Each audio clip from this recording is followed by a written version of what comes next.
Assalamualaikum warahmatullahi wabarakatuh.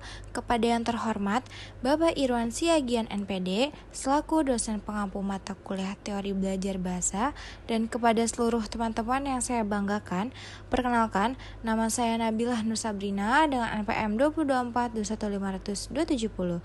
Di sini saya akan menjelaskan materi presentasi kelompok saya, yaitu mengenai strategi pembelajaran bahasa kedua. Pembahasan materi yang saya akan bahas yaitu yang pertama, A. Hakikat strategi pembelajaran bahasa kedua. B. Faktor-faktor strategi pembelajaran bahasa kedua. C. Fungsi strategi pembelajaran bahasa kedua. Baik, kita akan masuk kepada pembahasan kita yang pertama, yaitu hakikat pembelajaran bahasa kedua. Ramlan 2019 berpendapat bahwa pembelajaran bahasa kedua merupakan proses adaptasi linguistik dan sosial yang dialami seseorang ketika menggunakan bahasa lain di luar bahasa ibunya. Berdasarkan pendapat tersebut, pembelajaran bahasa kedua dipengaruhi oleh lingkungan, motivasi, serta intensitas penggunaan bahasa tersebut dalam kehidupan sehari-hari. Proses adaptasi ini mencakup penyesuaian terhadap aturan kebahasaan dan kebiasaan sosial dalam komunikasi. Contohnya, seorang penutur bahasa Sunda yang merantau ke Jakarta akan belajar bahasa Indonesia sebagai bahasa kedua melalui interaksi sosial sehari-hari, baik di sekolah, tempat kerja, maupun dalam masyarakat. Selanjutnya, Suyono dan Haryanto 2017 menyatakan bahwa pembelajaran bahasa kedua merupakan upaya mengembangkan kemampuan berbahasa melalui proses yang terencana, terarah, dan sistematis. Berdasarkan pendapat tersebut, pembelajaran bahasa kedua harus dirancang secara menyeluruh dengan mempertimbangkan tujuan, materi, metode, serta evaluasi yang saling berkesinambungan. Contohnya, guru dapat mengombinasikan kegiatan membaca, mendengarkan, berbicara, dan menulis dalam satu kesatuan pembelajaran. Selanjutnya, KRA 2015 menyatakan bahwa pembelajaran bahasa kedua adalah proses seseorang dalam menguasai bahasa lain di luar bahasa pertamanya, baik secara formal maupun informal. Berdasarkan pendapat tersebut, pembelajaran bahasa kedua menuntut adanya pemahaman terhadap sistem bahasa serta kemampuan menggunakan secara komunikatif sesuai dengan konteks sosial. Contohnya, seorang penutur bahasa Jawa yang mempelajari bahasa Indonesia perlu memahami struktur gramatikal bahasa Indonesia dan mampu menggunakan dalam komunikasi sehari-hari. Selanjutnya, Irham 2018 berpendapat bahwa pembelajaran bahasa kedua yang dilakukan oleh penutur bahasa daerah merupakan proses adaptasi linguistik dan sosial yang dialami seseorang ketika berinteraksi menggunakan bahasa yang bukan bahasa ibunya. Berdasarkan pendapat tersebut, pembelajaran bahasa kedua dipengaruhi oleh lingkungan sosial dan lingkup interaksi, motivasi individu untuk menggunakan serta menguasai bahasa tersebut, dan intensitas penggunaan bahasa dalam kehidupan sehari-hari. Contohnya, seorang penutur bahasa Sunda yang merantau ke Jakarta akan belajar bahasa Indonesia sebagai bahasa kedua melalui interaksi di sekolah, tempat kerja, dan lingkungan masyarakat. Karena sering menggunakan bahasa Indonesia, memiliki motivasi kuat, dan berada di lingkungan yang mendukung. Proses adaptasi linguistik dan sosial berlangsung lebih cepat. Selanjutnya masuk ke bagian sintesis. Berdasarkan para ahli, dapat disimpulkan bahwa strategi pembelajaran bahasa kedua merupakan proses sadar dan berkelanjutan dalam menguasai bahasa selain bahasa pertama. Proses ini melibatkan perencanaan sistematis berlangsung di lingkungan formal maupun informal, serta dipengaruhi oleh faktor lingkungan, motivasi, dan intensitas penggunaan bahasa dalam kehidupan sehari-hari. Baik, selanjutnya masuk pada pembahasan materi kedua, yaitu B. Faktor-faktor yang mempengaruhi pembelajaran bahasa kedua. Menurut para ahli, dalam pembelajaran bahasa terdapat beberapa faktor yang mempengaruhi pembelajaran bahasa kedua, yaitu yang pertama, faktor usia, yang kedua, faktor kepribadian, yang ketiga, faktor interaksi, yang terakhir, faktor lingkungan pembelajaran. Selanjutnya, yang pertama, faktor usia. KRA 2015 berpendapat bahwa usia memiliki pengaruh penting dalam proses pemerolehan dan pembelajaran bahasa kedua. Anak-anak memiliki kemampuan alami untuk menyerap bahasa secara implisit melalui interaksi, sedangkan orang dewasa cenderung belajar bahasa secara sadar melalui penjelasan dan latihan terstruktur. Berdasarkan pendapat tersebut, faktor usia menentukan perbedaan cara dan hasil pembelajaran bahasa kedua. Anak-anak lebih mudah mencapai penguasaan fonologi yang mendekati penutur asli karena masih berada dalam periode kritis pemerahan bahasa.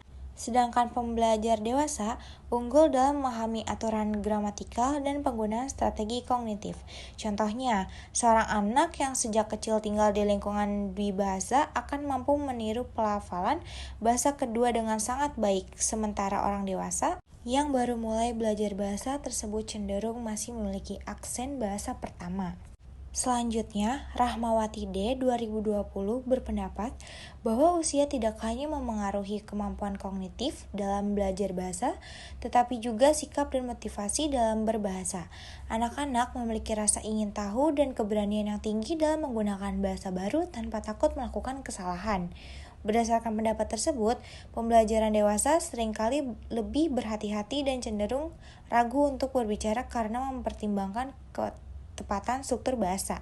Contohnya, dalam proses pembelajaran bahasa Arab, siswa SD yang diajarkan melalui metode bermain lebih cepat memahami kosakata dasar, sedangkan siswa SMA lebih cepat menguasai tata bahasa.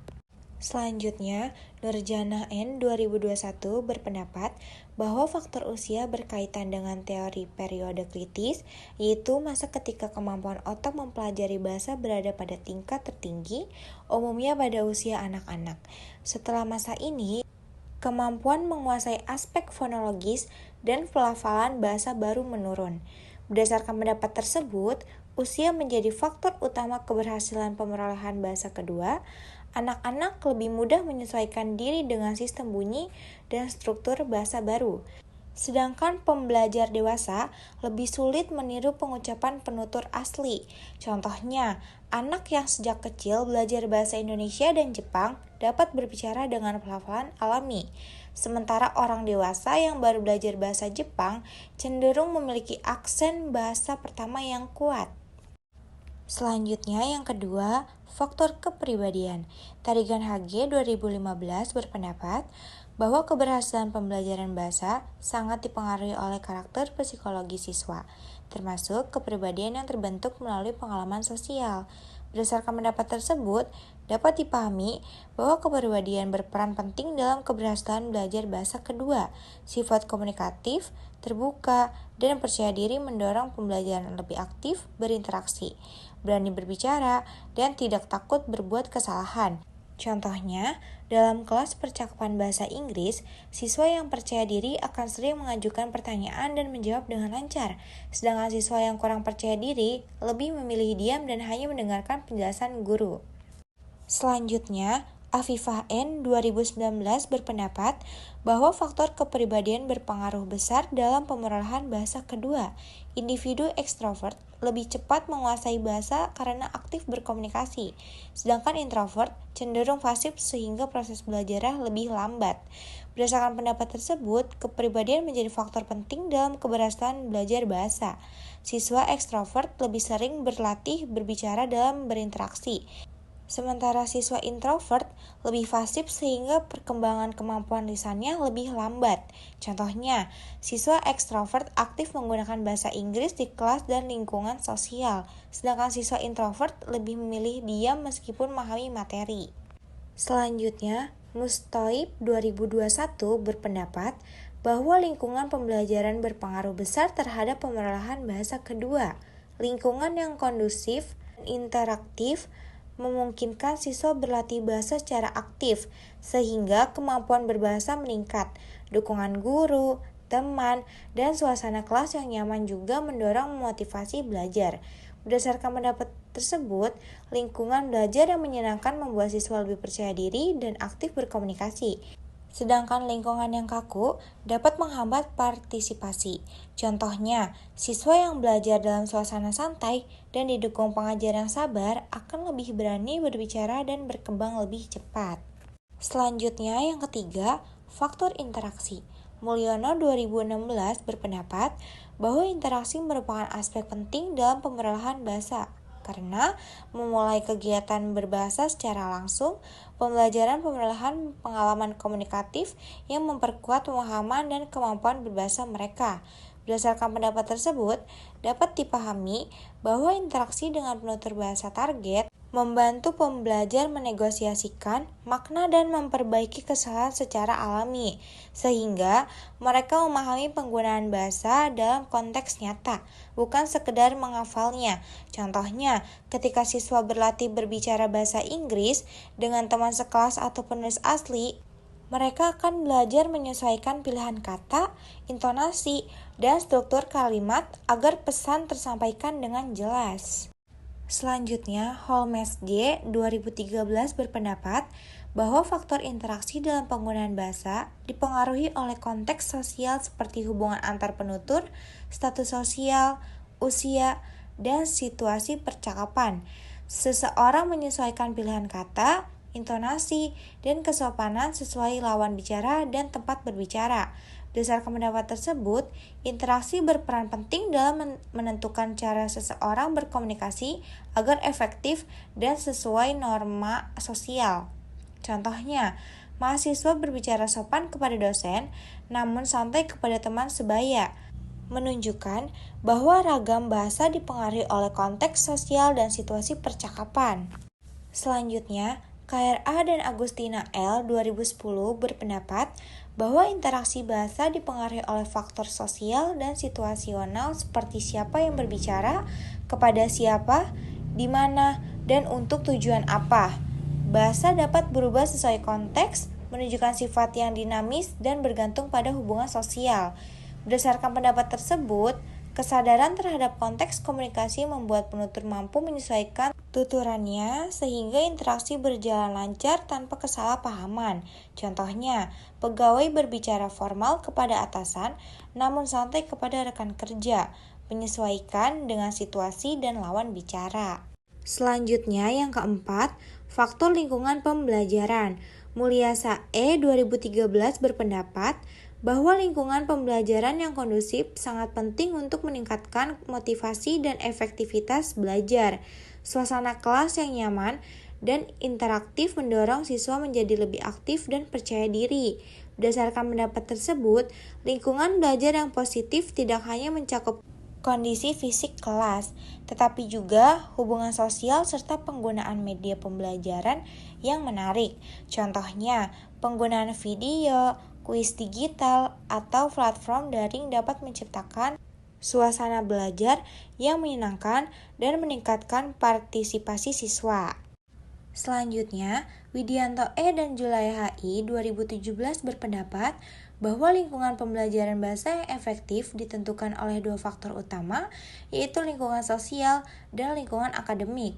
Kedua faktor tersebut harus berjalan seimbang agar pembelajaran bahasa berlangsung optimal.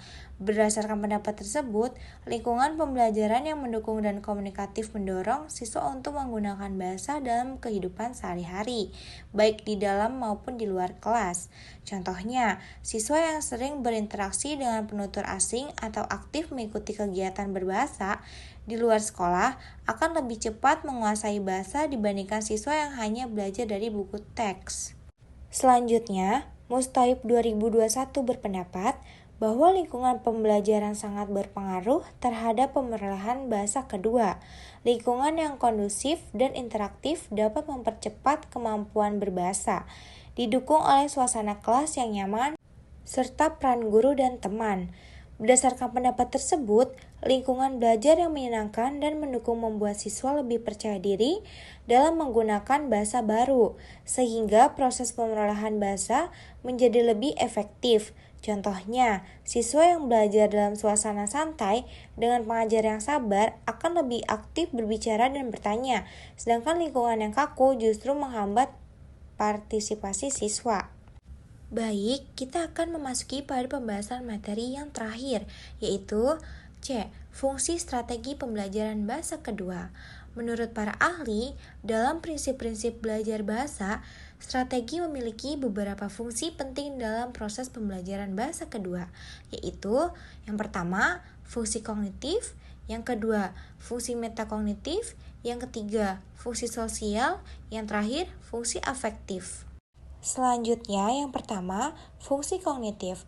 Santrok John W. DKK 2011 berpendapat bahwa fungsi kognitif merupakan proses mental yang melibatkan kemampuan seseorang untuk berpikir, memahami, menalar, dan mengingat informasi yang diperoleh dari pengalaman dan lingkungan sekitarnya.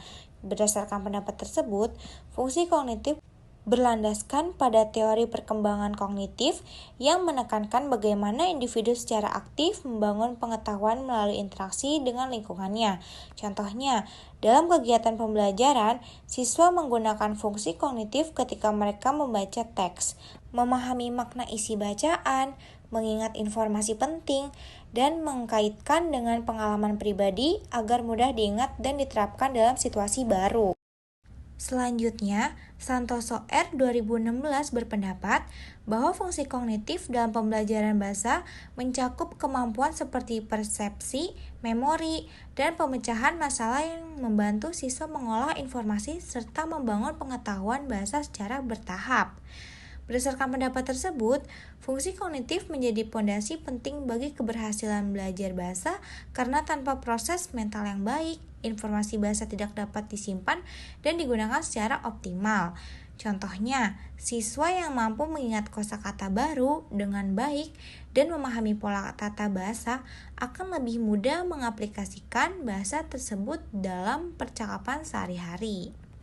Selanjutnya, Wulandari D. dan Pratama I. 2018 berpendapat bahwa fungsi kognitif meliputi proses mental seperti pemahaman, analisis, dan sintesis informasi yang sangat penting dalam menguasai bahasa kedua. Mereka menekankan bahwa kemampuan berpikir kritis dan reflektif akan memperkuat keterampilan berbahasa, khususnya dalam kemampuan membaca dan menulis. Berdasarkan pendapat tersebut, pembelajaran bahasa yang menstimulasi fungsi kognitif seperti latihan analisis teks dan diskusi interaktif dapat meningkatkan kemampuan bahasa siswa secara signifikan.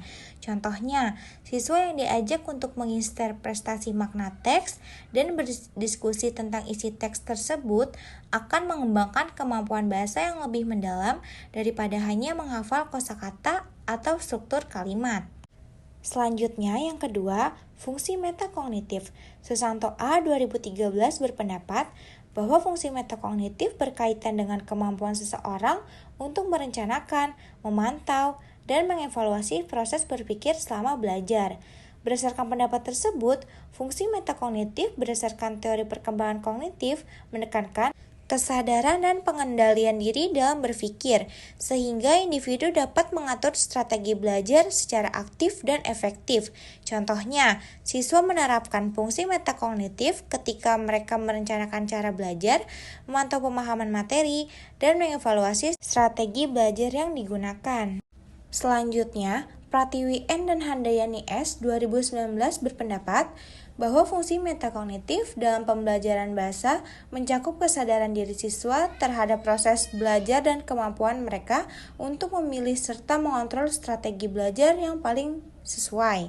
Siswa yang memiliki fungsi metakognitif yang baik mampu meningkatkan efektivitas belajar dan hasil penguasaan bahasa. Berdasarkan pendapat tersebut, penting bagi guru untuk mengajarkan strategi metakognitif agar siswa dapat mengembangkan kesadaran belajar mandiri dan meningkatkan kemampuan berbahasa secara signifikan. Contohnya, siswa yang secara sadar merefleksikan kesalahan buat berbicara bahasa asing dan mencari cara memperbaikinya melalui latihan khusus akan menunjukkan perkembangan kemampuan berbicara yang lebih cepat. Selanjutnya, Sari DP 2017 berpendapat bahwa fungsi metakognitif dalam pembelajaran bahasa meliputi kemampuan siswa untuk mengatur, memantau, dan mengevaluasi proses belajar mereka sendiri. Dengan keterampilan metakognitif yang baik, siswa dapat mengenali strategi belajar yang efektif dan menyesuaikan sesuai kebutuhan dalam menguasai bahasa kedua. Berdasarkan pendapat tersebut, metakognitif berperan penting dalam meningkatkan kemandirian belajar siswa dan membantu mereka mengatasi kesulitan selama proses belajar bahasa. Contohnya, seorang siswa yang sadar bahwa ia sering lupa kosakata baru akan membuat catatan khusus dan berlatih secara rutin agar hafal lebih lama. Selanjutnya yang ketiga, fungsi sosial. Holmes J. 2013 berpendapat bahwa fungsi sosial bahasa berkaitan dengan peran bahasa sebagai alat untuk menjalin hubungan dan mengekspresikan identitas sosial dalam masyarakat. Berdasarkan pendapat tersebut, fungsi sosial bahasa penting dalam pembelajaran karena membantu siswa menggunakan bahasa sesuai situasi sosial agar komunikasi menjadi efektif dan sopan. Contohnya, siswa menggunakan bahasa formal saat berbicara dengan guru dan bahasa santai saat berbicara dengan teman sebayanya. Selanjutnya, KRA dan Agustina L. 2010 berpendapat bahwa fungsi sosial bahasa digunakan untuk menjaga hubungan sosial dan menciptakan keharmonisan dalam interaksi. Berdasarkan pendapat tersebut, pembelajaran bahasa perlu memperhatikan konteks sosial agar siswa mampu menyesuaikan tutur kata dan sikap sesuai norma budaya. Contohnya, siswa di Indonesia diajarkan menggunakan sopan seperti bapak, ibu, atau kak untuk menunjukkan rasa hormat kepada orang lain. Selanjutnya, Haymes D. 2014 berpendapat bahwa fungsi sosial bahasa berkaitan dengan kemampuan komunikatif, yaitu kemampuan menggunakan bahasa secara tepat dalam konteks sosial tertentu. Berdasarkan pendapat tersebut, pembelajaran bahasa perlu mengembangkan kemampuan komunikatif agar siswa tahu apa, kapan, kepada siapa, dan bagaimana berbicara secara tepat. Contohnya, siswa bahasa Inggris harus memahami perbedaan gaya bicara antara situasi formal seperti wawancara kerja dan situasi informal dengan teman. Selanjutnya yang keempat, fungsi afektif. Dorienza 2014 berpendapat bahwa fungsi afektif mencakup motivasi, minat, dan sikap. Belajar yang memengaruhi keterlibatan siswa dalam mempelajari bahasa. Berdasarkan pendapat tersebut, fungsi afektif penting untuk menciptakan suasana belajar yang menyenangkan. Dengan guru berperan menumbuhkan motivasi melalui dukungan dan aktivitas menarik. Contohnya, siswa yang tertarik pada budaya penutur bahasa, target akan lebih rajin berlatih dan memperkarya kosakata baru. Selanjutnya, Rahmawati D. 2020 berpendapat bahwa fungsi afektif meliputi aspek emosional dan sosial yang mempengaruhi motivasi serta partisipasi siswa. Motivasi dan sikap positif membuat siswa lebih mudah memahami dan menggunakan bahasa yang dipelajari. Berdasarkan pendapat tersebut, fungsi afektif dapat dijadikan dasar dalam menciptakan strategi pembelajaran yang menyenangkan dan berorientasi pada kebutuhan emosional siswa, bukan hanya pada hasil akademik. Contohnya, guru yang mengajar siswa bermain peran atau berdiskusi dengan cara menyenangkan dapat meningkatkan semangat belajar dan mengurangi rasa canggung dalam berbicara. Selanjutnya, Wulandari D. dan Pratama I. 2018 berpendapat bahwa fungsi afektif sangat penting dalam pembelajaran bahasa karena emosi positif seperti percaya diri dan semangat belajar meningkatkan kemampuan berbahasa. Lingkungan emosional yang mendorong siswa lebih aktif dalam berbicara, mendengarkan, membaca, dan menulis. Berdasarkan pendapat tersebut, guru perlu menciptakan pendekatan pembelajaran yang tidak hanya fokus pada aspek kognitif, tetapi juga memperhatikan keseimbangan emosional siswa agar proses belajar menjadi lebih efektif. Contohnya, siswa yang diberi kesempatan mengekspresikan diri tanpa takut salah akan lebih cepat mengembangkan kemampuan komunikatifnya dibandingkan siswa yang sering dikritik keras. Berikutnya yang terakhir yaitu simpulan beberapa pembahasan materi yang sudah saya jelaskan. Pembelajaran bahasa kedua merupakan proses kompleks yang dapat dijelaskan melalui berbagai perspektif teoritis. Teori behaviorisme menekankan pembentukan kebiasaan, teori kognitif fokus pada pemrosesan mental, teori nativis mengakui kemampuan bawaan manusia, dan teori interaksionis menekankan pentingnya interaksi sosial. Masing-masing teori memberikan kontribusi penting dalam pengembangan strategi pembelajaran. Strategi pembelajaran bahasa kedua yang efektif harus disesuaikan dengan teori yang mendasarinya, karakteristik pembelajar, dan konteks pembelajaran.